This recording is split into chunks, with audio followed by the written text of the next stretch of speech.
The charge sheet was charged according to Section 8 of the Sexual Offences Act. In that particular count, the accused was acquitted under Section 210 of the Criminal Procedure Code, and the accused was put on his defense relating to count 2, that sexual assault, contrary to Section 5 of the Sexual Offences Act. I've listened to the testimonies of all the witnesses, the submissions made by the defense counsel, and noted that relating to count 2, that's for sexual assault, contrary to Section 5 of the Sexual Offences Act, the prosecution was required to prove all the ingredients to prove that offense. That is, that there was an act that caused penetration of the genital organs of the victim, and that the same was caused by the accused person. In my analysis of the evidence presented, I find that the prosecution did not adduce evidence to the effect that the accused person penetrated the genital organ, the complainant, in this matter, and as such, I found that the prosecution has failed to prove its case beyond reasonable doubt relating to count 2, and as such, the accused is acquitted under Section 215 of the Criminal Procedure Code.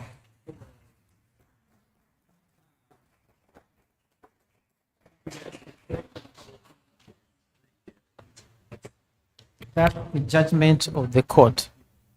Now, at this point, I think the court session is over. I just want to give brief comments about the case as presented before us. And I wanted us to be free now. Let's ask questions. Let's learn.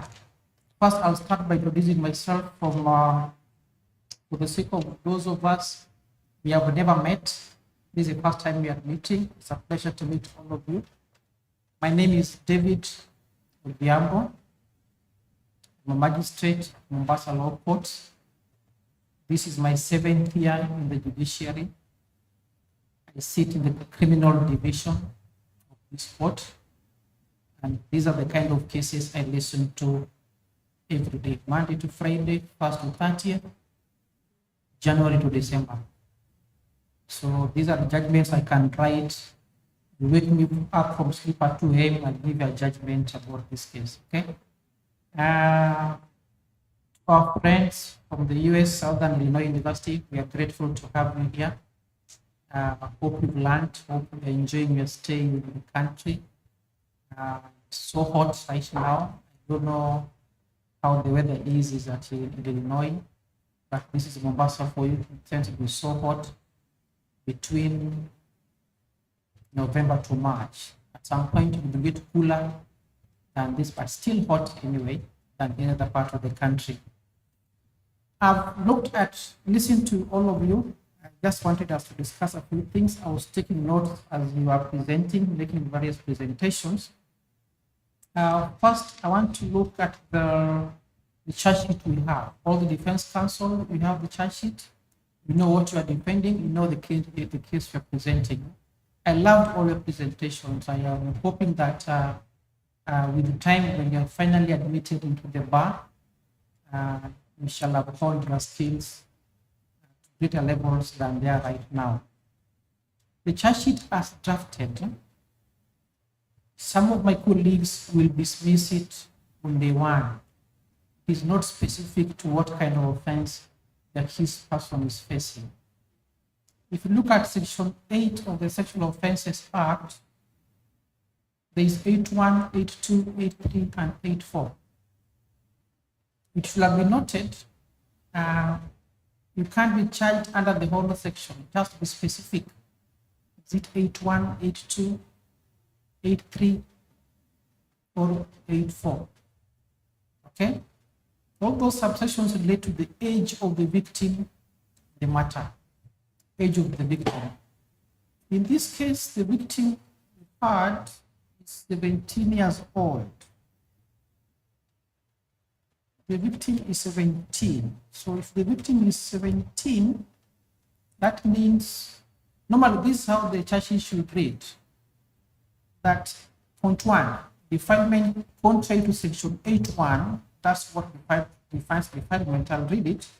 That a person who commits an act which causes penetration with a child is guilty of an offense termed defilement. But while drafting the charge sheet, you say 8.1 as read with either 8.2, 8.3, or 8.4.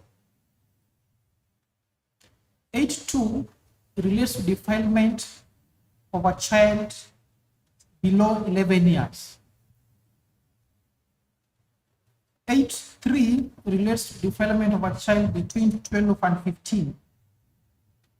8.4 relates to defilement of a child aged between 16 to 18. Why do you have all these categories of ages? This is to determine the sentence to be meted out upon conviction. If you're a child under 8.1 as read with 8.2, that's a child below 11 years old, you go in for life imprisonment. 8.3, between 12 and 15, you are sentenced to prison for a term not less than 20 years. 8.4, for a child aged between 16 and 18, you go in prison for a term not less than 15 years. So the drafter of the charge sheet should have clarified under what section the accused person will be charged. Okay, that's number one thing I needed to point out. Normally, when you are charging someone under section 8.1 as read with either 8.1, 8.2, 8.3, 8.4, that should be the main count. The main count, just in case the prosecution is not able to prove the main count, normally there is an alternative count. Alternative count normally is section 11.1, indecent act with a child. I will read 11.1. Any person who commits an indecent act with a child is guilty of an offense of committing an indecent act with a child and is liable upon conviction to imprisonment for a term not less than 10 years. So 8.1 normally becomes an alternative count. Most of the time, what we have here as sexual assault comes on its own, to be either main count or an alternative. The point of having an alternative count is that just in case the prosecution is not able to prove its case to the required threshold, you might be lucky enough to prove the alternative count. Count 1, the main count, that is defilement. You can't prove it without the testimony of a doctor. Like we all identified that there are 3 ingredients to be proved: penetration, age of the victim, that is meant to determine the sentence to be meted out. Number 3 is a positive identity of the perpetrator.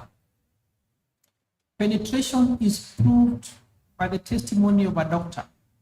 So if you are charging someone with defilement under Kenyan law and you fail to produce a doctor as a witness in court, that means you will not be able to prove the main count, but you can still fall on the alternative count of indecent act.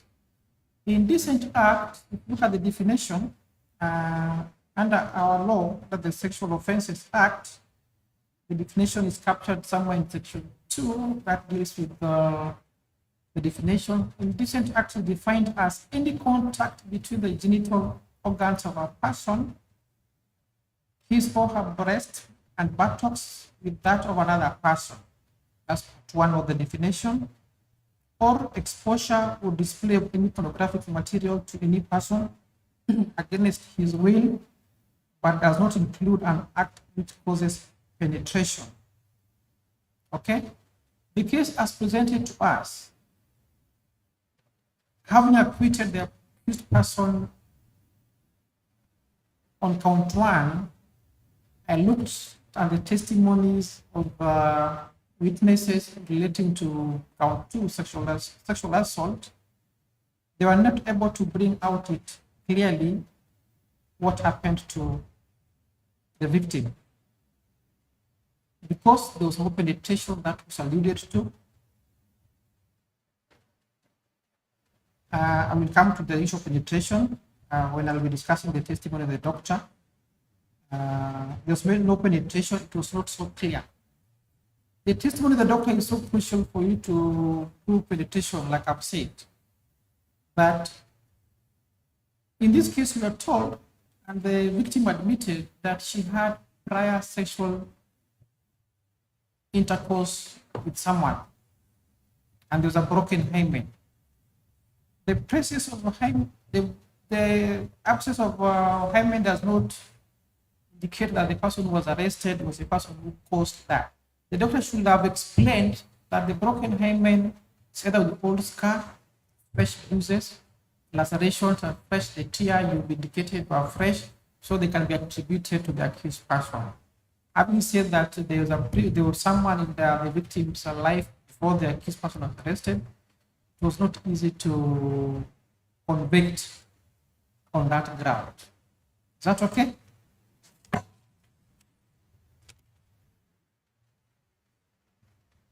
The prosecution in this case had been briefed earlier on that there will be exhibits to be produced.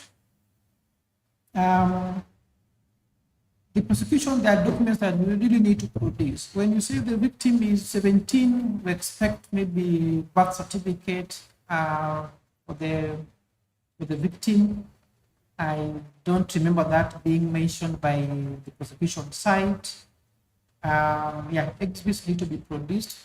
If you just mention that we've got this birth certificate, but you don't produce it, at some point the case gets dismissed.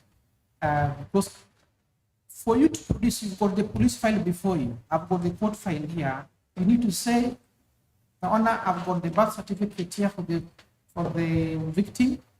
The first time you're mentioning it, you just mark it. You marked for identification. Later on, someone will come to produce that exhibit. It could be the victim herself, the investigation officer, or the mother of the victim saying, my daughter was born on this date, I've got her birth certificate, and I wish to produce it as an exhibit. The moment you produce it as an exhibit, it now processes, it comes out of your file, police file, and comes to the court file. But if you mark but don't produce, it remains in your file. I will never have opportunity of going through your file. Okay, that's clear? Yes, there are case law from the Court of Appeal that we use to dismiss matters where exhibits were just marked for identification, but are never produced. It didn't leave the police file into the court file. That's clear? Prosecution?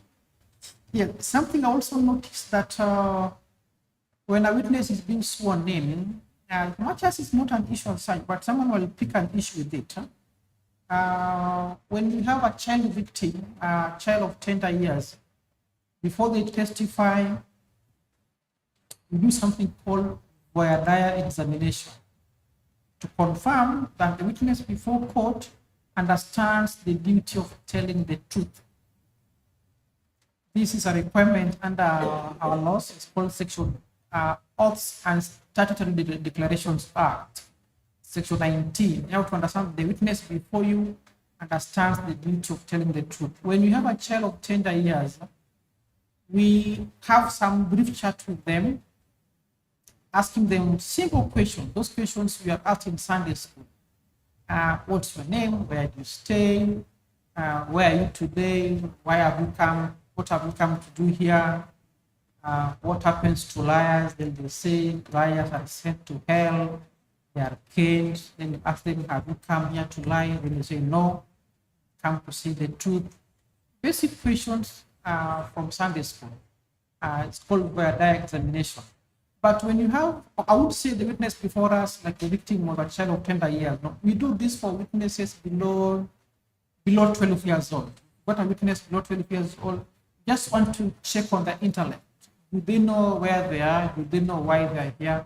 So that we get to know what they're supposed to do in court. But when you have a witness who is like the one we had today, then you tell them that you do know that if you lie, you'll be punished for it. That sounds like a threat. So you're not supposed to intimidate witnesses by asking that kind of question. It's like it's a somewhat kind of a threat. Do you know that if you lie, you might be charged for perjury? Normally, if you're so keen, some will panic, freak out. Some will tend to withdraw after hearing that. That is if they had come to lie. But of course, if they had come to say the truth, they'll just relax and tell you what you want to hear. So that kind of question may be at the point the witness has been sworn in, and normally tends to scare witnesses. By the time the prosecution is presenting a witness before court, we assume, all of us assume, that you've had a pre-trial conference with them. You've taken your witness somewhere, taken them to remind them what they say. Most likely they're testifying a year or two after the incident. They record their statement, so they can't exactly remember what they say.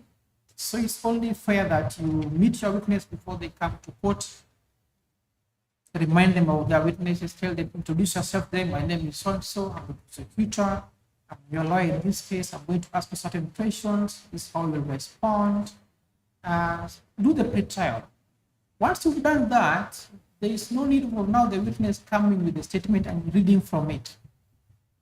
I saw the victim was reading from the statement that they recorded at the police station. At that point, the defense should object to that kind of, when you see that one happening, object. Because it could maybe, if someone is reading, then it didn't happen. You should have this fact on your fingertips if indeed it happened. So once you prepare a witness, they should not have a statement with them. But no harm in you reminding them, is it your statement? Did you sign it? Is this what you said? That's okay. Like all of you are doing, that's okay. But when a witness is having a statement, a written statement before them, and they are answering every question from that statement, it shouldn't happen like that.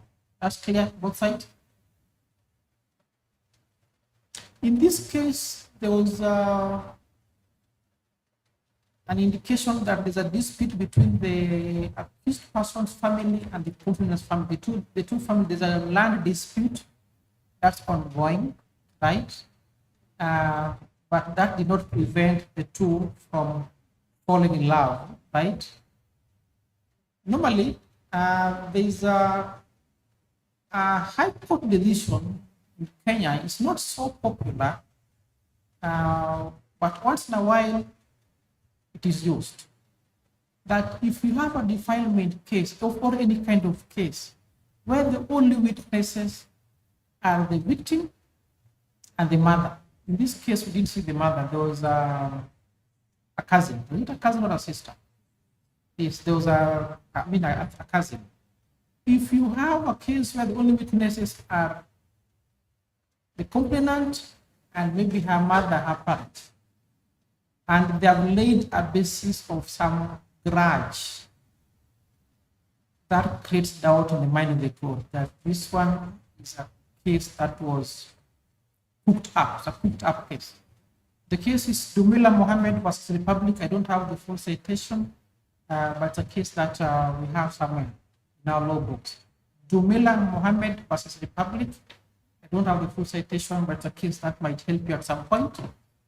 Real life situation, but only bring it up when you've laid a basis of a grudge. Most of the cases coming to court, they'll say, like this case, there's a land dispute involving the family of the accused person and the complainant.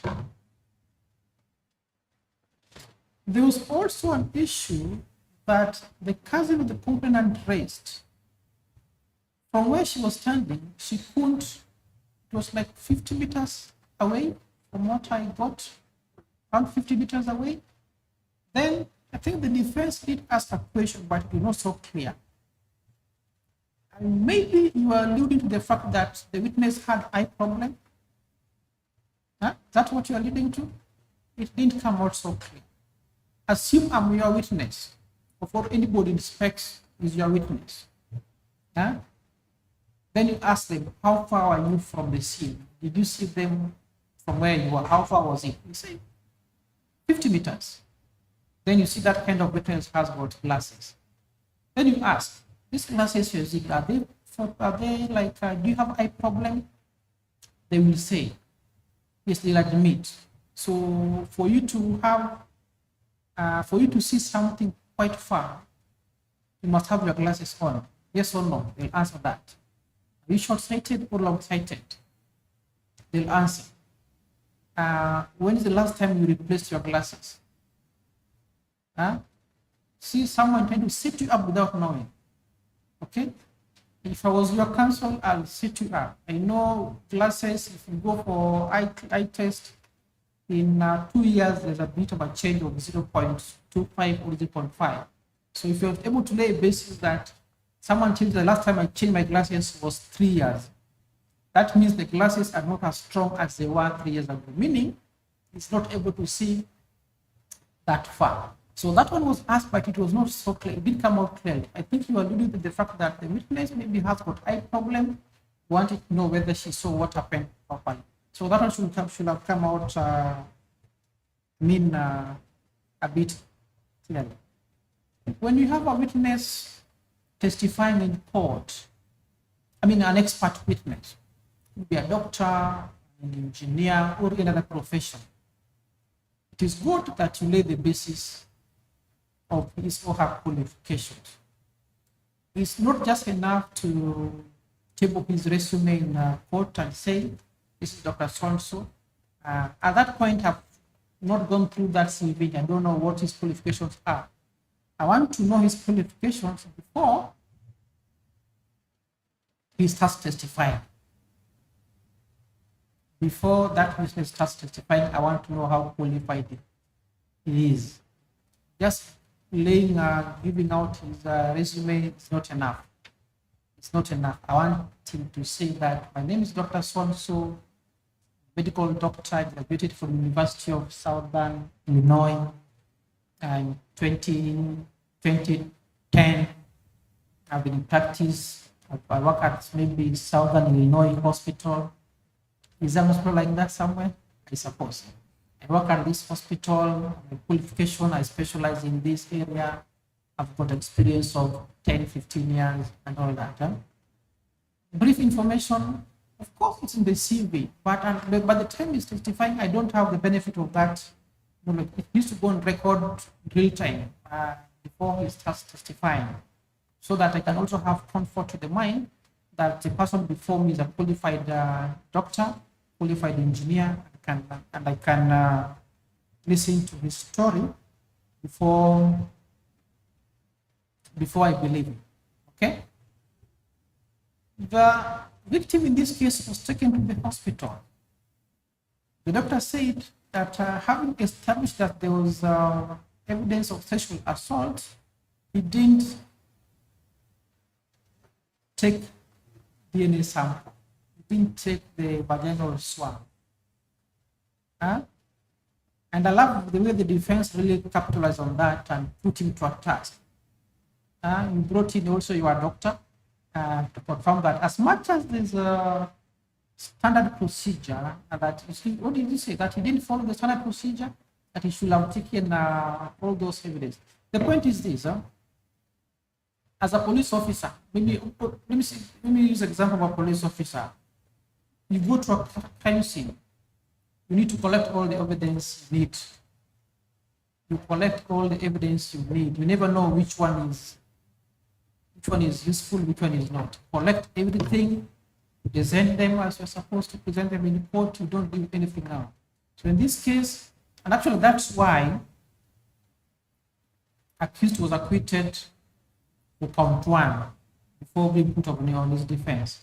The doctor did not collect the high vaginal swab and all that, no DNA. The fingernails were not, you did get what you are supposed to collect from there. As much as DNA is not an ingredient in proving sexual offense, it's a backup. You need it just to fill in the gaps. Okay? If you are able to, if you are able to collect, maybe conduct a swab on the vagina of the victim, and this swab has got the DNA of the accused person, that's a proof of defilement. But DNA on its own is not an ingredient that you need to convict on case of defilement. All that relates to the opinion of the doctor. And under Section 48 of the Evidence Act, doctors are taken as expert, and we are supposed to use their expert opinion to help decide. But expert opinions are not binding on the courts, just meant to guide us. If the expert opinion being presented in court it's not convincing, or another expert comes and says, yes, as much as that's what we found out, then, but there is also other alternative outcome. Yeah? And that's what the doctor said, that you should, there's a possible that, I think the fact you used was, the term you used, alternative, can't remember the exact words he used, but there was an illusion of a possible outcome that we can come out from that particular test. So as an expert witness, you should be convincing enough for the court to believe what you are saying before it's relied on. Another thing, like I've said, that the prosecution during at the time they are presenting their witnesses, you are supposed to produce your exhibits at that point. To prove age, let us have birth certificate. To prove that there is a defilement, we need the medical records, medical notes. In Kenya, we call it, there's two crucial documents that are filled at the hospital. There's PRC form, post-rape care form. PRC form, build that document. Then there's also P3 form. P3 form is issued by the police at the police station, but filled at the hospital. You get it from the police, filled at the hospital. Post-rape care form, you get it at the hospital. Among the first documents to be filled, be produced. I saw a scenario where the prosecution was producing exhibits at the time of re-examination. Yes, you produce your exhibits at the time of examination in chief. Okay? Yes. And the defense did not object. You need to object. Sitting here, I can't be helping you advance your case. Huh? Yes. So it's you to take note of what your opponent is doing and object to it when you need to object to it. As advocates, we are taught in law school that you don't have to feel sympathy for your client. That, oh, so sorry, what happened to you? So unfortunate. You see, I saw the defense feeling sorry for the accused person. And when he was now put on his defense, started by saying, I'm so sorry you find yourself in this difficult situation. And no. Please remove yourself from your client's case. Huh? Clients come and go. If you have to feel sorry for all of them, you might as well turn into a cancer, right? Yes. So don't never tell your client that I'm so sorry for what happened. Maybe in your office when you're out, but over here, no. That will make someone feel like you're an accomplice. Okay? Yeah, so don't tell your client I'm so sorry, blah blah, something like that happened. The defense also said that the accused person in this case was arrested without warrants. There are those cases that I'm sure you know, those ones which do not require someone to have a warrant. Yes. So in this kind of case, yes, the accused was to be arrested. Actually, he presented himself to the police station, right? Yeah, he also went to the police station by himself and he was put in custody. But what if he was picked from his house? Did the police require a warrant for him to be arrested? Not really. So for this kind of offense, he was to be picked from anywhere the police were to find him. I've spoken about the production of exhibits for the prosecution. Yes, that one need to produce them at the time you're presenting your case, not at the time of re-examination. There was the cousin of the accused person. That was Moses. I was confused. Moses sounded like a prosecution witness, confirming that he saw what was happening, saw them rolling on the ground. A witness is supposed to remove the accused person from the scene. Defense witness, remove the accused person from the scene. Just say, I didn't see him, he wasn't there, he didn't do it. But here we had a witness who was saying, I saw Moses on the ground, rolling on the ground, kind of supporting the prosecution's case. So a witness is supposed to remove, a defense witness, you're supposed to remove the accused person from the scene of crime. And say he was never there. I didn't see him, he didn't do it. But in this case, the witness was saying, saw them kissing and all that. So that was kind of something I also noticed. When you have a case where another expert is countering the opinion of another expert, so who is more convincing? That's what happened in this case. And the doctor said that the defense witness, the doctor said that the injuries sustained by the victim were consistent with the fall. Yeah. They make a lot of sense. This is very delicate because all these are experts in their own field. At that point, you are just advocate, you've got doctors here, so it's just a matter of listening and finding out whose opinion is more convincing than the other. So that's what happened. You need to be very careful with that kind of defense. Yes, I indicated that DNA is not an ingredient in proving defilement or any sexual offense. So even if the DNA was not extracted from the complainant, that was not an ingredient. Then something, my court assistant was telling me that each side have got 20 minutes to make their final submission. You are in court for a very short time. Time might not be so short, but do the best for your client while you're on your feet. The prosecution, you have got 20 minutes to make final submissions. You used less than 10. Less than 10 minutes to make your submissions. You have got 20 minutes. As much as you've got a court assistant here who's timing you, you also need to time each other. If you are 2 or 3, maybe you agreed that for me, I'll tackle this part, I'll spend 7 minutes, give it to your colleague, also spend another 7 minutes, then add again maybe the remaining time.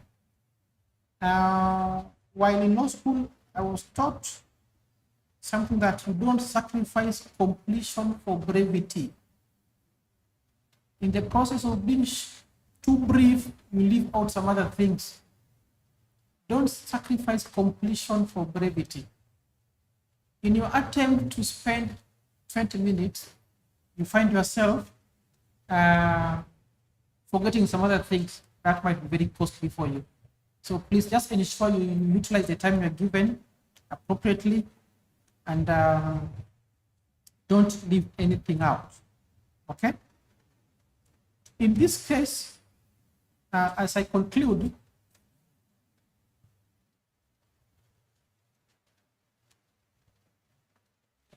as I conclude, normally there's a defense that the accused person here will have prevented. The defense will have presented, let me just read it for you. An accused person in a sexual offense case like this one, there's a very interesting defense that you can throw in and you find yourself going home. It was available for the defense in this case, but they didn't put it across. When the age of the victim, we are not so sure. Let's agree we all develop at different times. We look at a 15-year-old, we presume this is 20 or 25. That's true. Look at someone who might be, as in, our ages are not written on our faces, right? I might be 45, but if I give you my ID, my passport, trust me, I'm 20. Huh? Okay, so our ages are not written on our faces.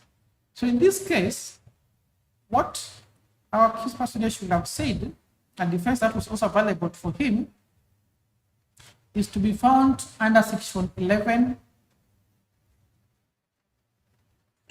of the Sexual Offences Act. This is what it says. I'll just read 11(1) and 11(2). 11(1) says this, that any person who commits an indecent act with a child is guilty of an offense of committing an indecent act with a child and is liable upon conviction to imprisonment for a term of not less than 10 years. Then subsection 2 has a defense that it is a defense to a charge under subsection 1 if it is proved that such child deceived the accused person into believing that such child was over the age of 18 years at the time of the alleged commission of the offense, and the accused person believed that the child was over the age of 18.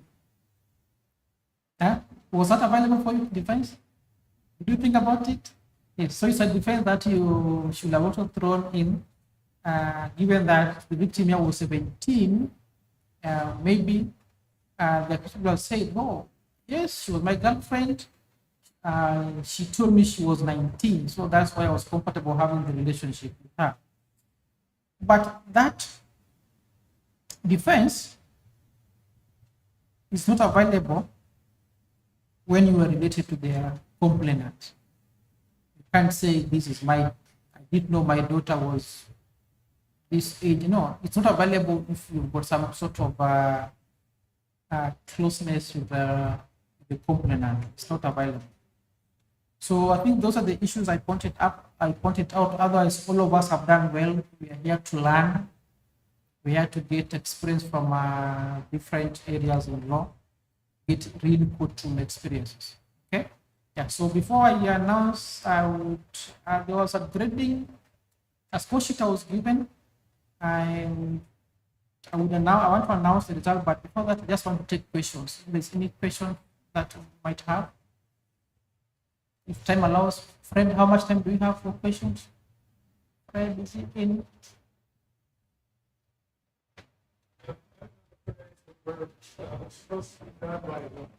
By 1. Oh, okay. Oh, by 5 minutes to go.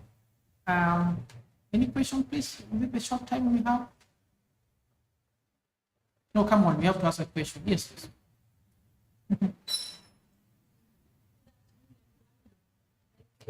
Thank you, Prof.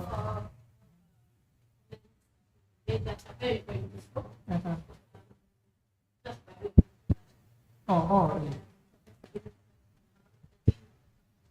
yes.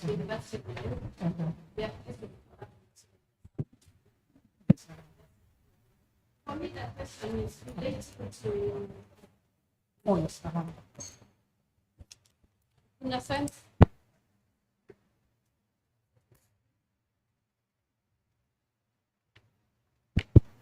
doesn't seem to be working.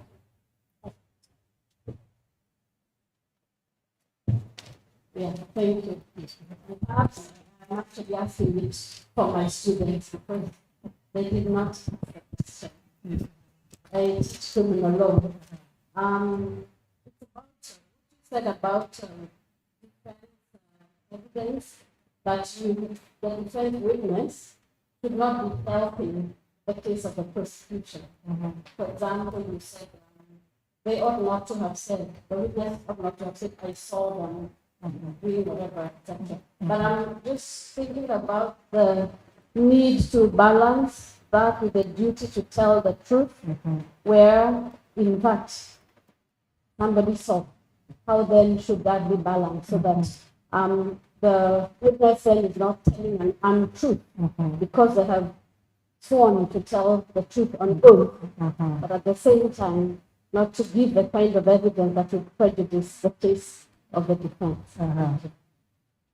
Yes, relating to that question, thank you so much, Prof.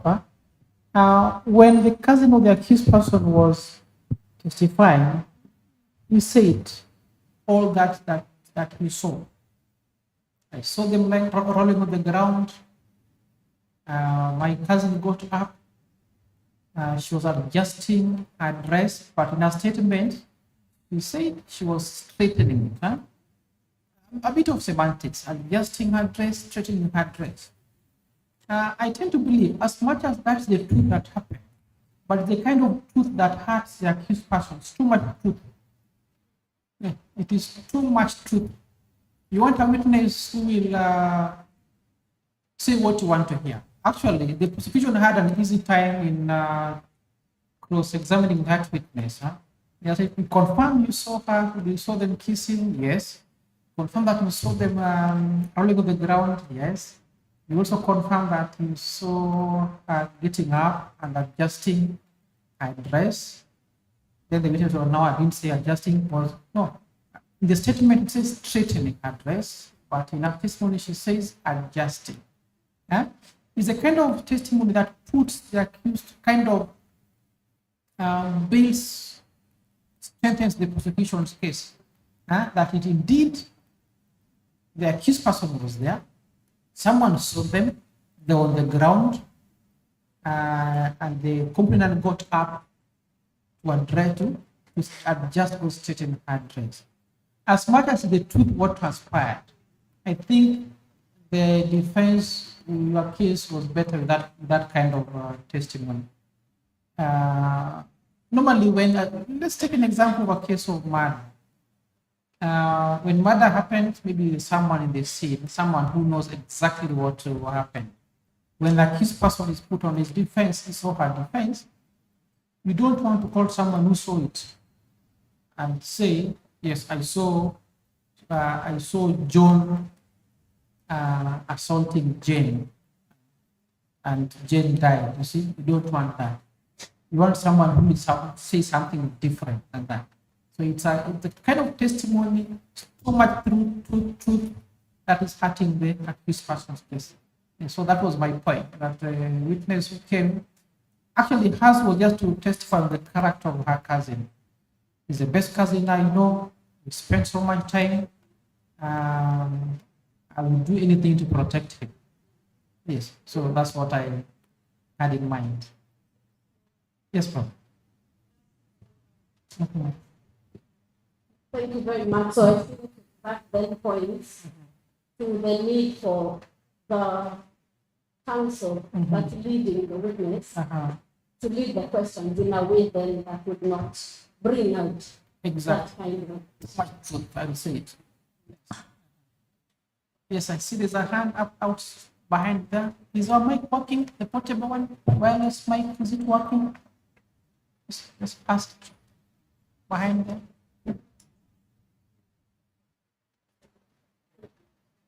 It's not working. Okay, I hope I'll try to be able to proceed, sir.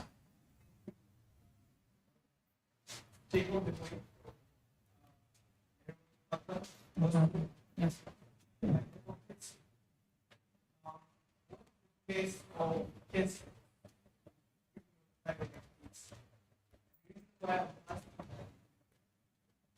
Sometimes that temptation to precise so many cases and it engage your functional analysis and you are maybe want to ensure that they are not only cases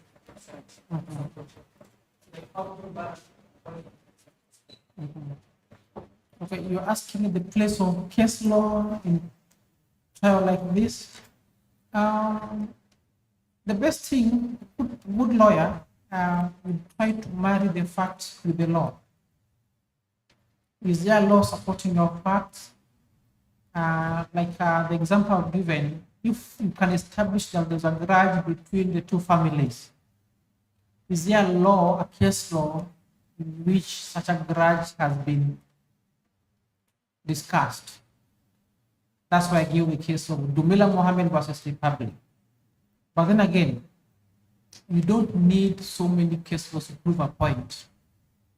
Most of the times you see someone trying to, saying so many things so little in so many words. Huh? Get the point? You could have made your point in 2 lines, but here you are, a whole page trying to say the same thing. Huh? We see it in court when advocates are submitting whether a prima facie case has been established.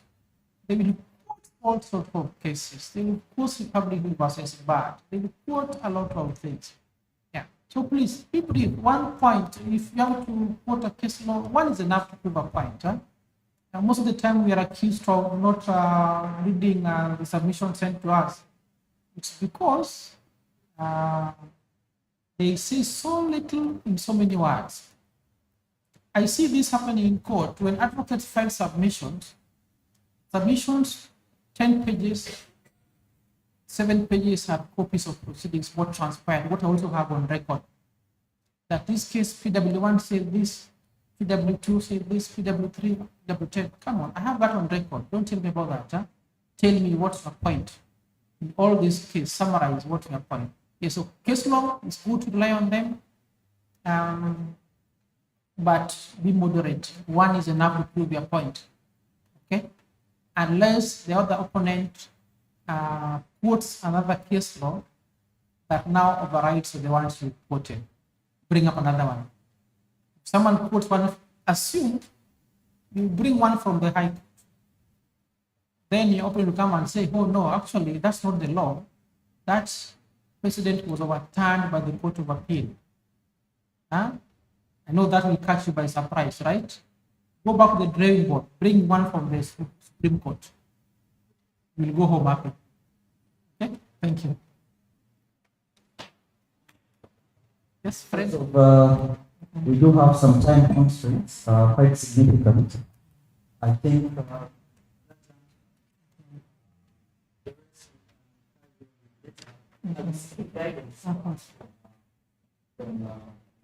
That's right.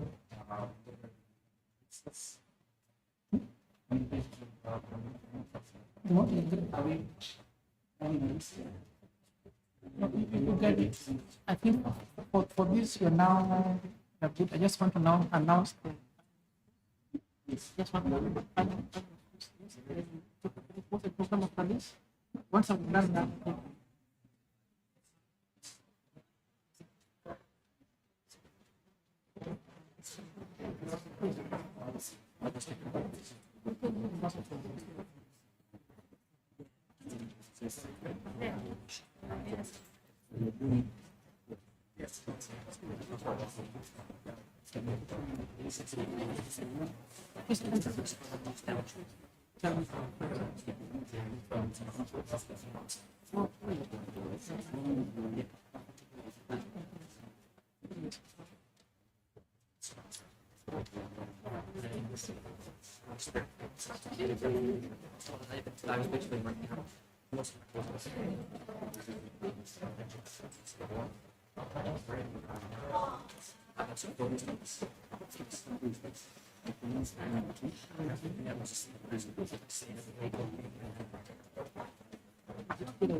was given a score sheet here. I made a brief comment.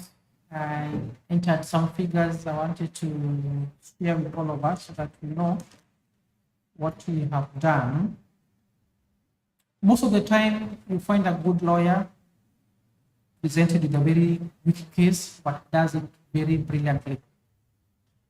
A good lawyer, good prosecutor, the mode of presentation is so nice, but they end up not getting the conviction they wanted.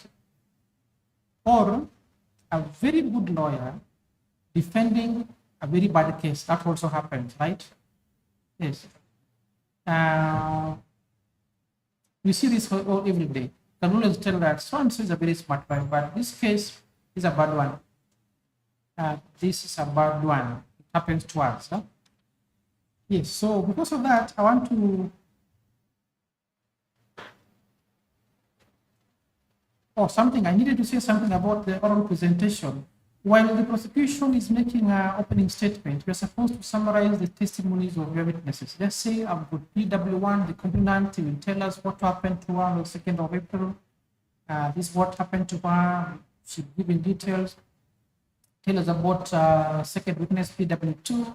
PW2 is a cousin who was nearby when the incident happened. She will tell us what she saw. PW3 is a doctor who treated the victim. This is what transpired and all that. When you come to the defense team, tell us about the witness you also intend to present. Tell us about the accused person who will give his side of the story. There's a witness, tell us that we have got a doctor who examined the victim who also had, the complainant, the accused who also had injuries and all that. Just summarize your case, let it be logical, so that at the end of it, when you don't call a witness that you mentioned in your opening statement, I'll ask you that you told us that you'll be calling a witness to tell us this and that. Where is that witness? That will give you kind of forget, right? Yeah, so those are the things I needed to let you know. Like I've said, we've got good prosecutors presenting very weak cases. At the end of it all, they emerge very bright, very brilliant, well composed, and they don't get the conviction they expected. We also have smart defense counsels, smart for lack of a better word, presenting very well, doing a good job in court, good advocacy skills, but for some reasons you end up not going home with your client. Your client ends up going to prison, despite the fact that you did well. Again, I repeat, in this case, we are all winners. We all did well. We've learned a lot. We came here at around 9:30. It's now 1. We've all learned. I've also learned so much from you. I have to say that. Having said that, I would say this: the margin, this the win or lose is too narrow. The defense have managed to get an acquittal. They are going home with their client. Someone is going home, hoping he doesn't find himself in such a situation again. And that is when Samuel gets. No, the defense team gets 80 points out of 100. That's the defense. Prosecution really done a good job laying out the facts, identifying the ingredients of the case. But for some reasons, the evidence presented did not meet the threshold required to get a conviction. For that reason, they get 77 points. Right. Yes, having said that, they are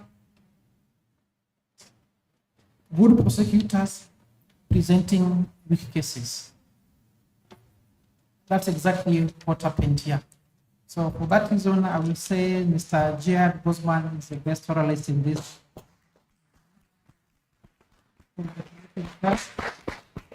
And from the defense team, the counsel who gave the prosecution's witnesses, they had time answering the questions. Ms. Ellen Jetkerun.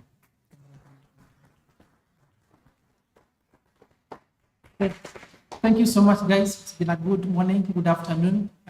Wish you well in your endeavors. For those who are remaining here, I hope to see you later on the bench when you finally get admitted, whether in court practicing or when you so wish, crossing over to the bench. Thank you so much. Fred, back to you. Much, my Lord, for assisting us through the entire process. We truly appreciate. I do have one message from the Dean, SIA. We all would like to meet at the front so we can have a group picture taken before we proceed on for the reception. It's taking place at Mombasa. So when you leave here, please meet at the front so that you can have a group. Other than that, I think I don't have anything else to say. Hand back to my Lord as we leave. That marks the end of the sitting today. See you next matter. Next file, please. If there's any file, you have any? Don't have. Thank you so much.